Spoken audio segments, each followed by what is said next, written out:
Mantan terpidana kasus Vina Sakatatal dalam memori peninjauan kembali yang digelar di Pengadilan Negeri Cirebon pada Rabu 24 Juli 2024 menyebut bahwa kematian Vina dan Eki pada 2016 silam karena kecelakaan lalu lintas.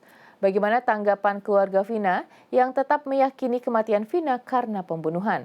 Bagaimana pula nasib 7 rekan Sakatatal yang ditangkap dan dipenjara?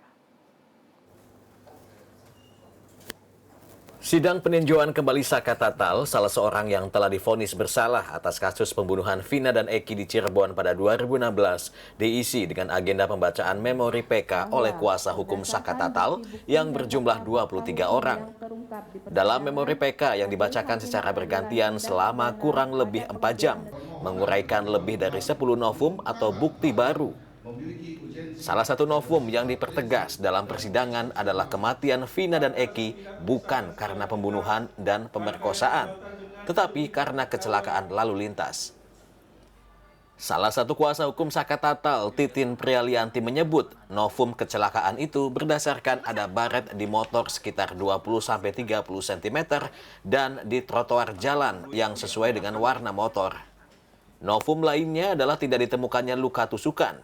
Novum tersebut memperkuat bahwa Sakatatal tidak bersalah. Tim kuasa hukum optimistis dikabulkan Mahkamah Agung. Jadi novum pertama sampai ketiga itu yang memperlihatkan kondisi korban ketika berada di rumah sakit. Artinya ketika korban sudah berada di rumah sakit dan misalnya ada visualnya, itu kan tergambar lukanya seperti apa sih? Gitu. Apakah betul ada rupa sayatan di wajah, apakah betul ada luka tusuk di perut, karena visual di rumah sakit itu memperlihatkan jelas korban meninggalnya kemungkinan akibat kecelakaan itu dari luka-lukanya. Namun, memori PK tersebut berbeda dengan putusan Kejaksaan Negeri Cirebon pada 2016 bahwa kematian Vina dan Eki karena kasus pembunuhan. 8 orang ditangkap dan diadili. Salah satunya adalah Sakatatal. Sakatatal menjalani hukuman 3 tahun 8 bulan penjara. Dia keluar dari penjara pada 2020 setelah mendapatkan potongan masa tahanan. Berbeda dengan 7 terpidana lainnya. 7 orang lainnya divonis penjara seumur hidup.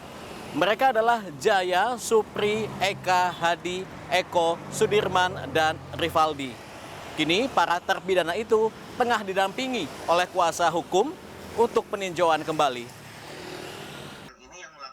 Hal tersebut diungkapkan koordinator tim kuasa hukum para terpidana, Jutek Bongso. Saat ini bukti baru atau novum tengah dipersiapkan. Salah satunya akan memperkuat novum yang menyebut kematian Vina dan Eki adalah karena kecelakaan lalu lintas. Pasti tujuan kami kan untuk membebaskan dia. Ya, mereka ini kalau mereka tidak bersalah, jalannya cuma satu, lewat peninjauan kembali karena ini sudah produk hukum, sudah inkrah. Kita tidak bisa merubah selain lewat PK, karena ini produk hukum putusan pengadilan, kita harus hargai apapun putusan pengadilannya, walaupun banyak kejanggalan, ya kami koreksi lewat PK. Memori peninjauan kembali yang menyatakan Vina tewas karena kecelakaan dibantah keluarga korban ini. Tim kuasa hukum keluarga Vina tetap meyakini bahwa kematian Vina dan Eki tersebut karena pembunuhan. Hal itu terlihat dari sejumlah luka yang dialami. Kita tetap berpegang teguh kepada putusan pengadilan yang sudah inkrah, bahwa di situ memang terjadi penganiayaan berat sehingga menimbulkan kematian. Jadi seperti pembunuhan berencana seperti itu kan. Jadi kita menghormati apapun nanti hasil dari putusan pengadilan, entah itu kecelakaan atau pembunuhan berencana, kita tetap menghormati dan kita legowo akan menerima. Tapi sampai saat ini kita pihak keluarga tetap meyakini itu adalah pembunuhan berencana berdasarkan banyak bukti-bukti dari BAP dan putusan akhir ya pembunuhan berencana. Meski demikian, keluarga Vina menghormati memori PK kuasa hukum Sakatatal.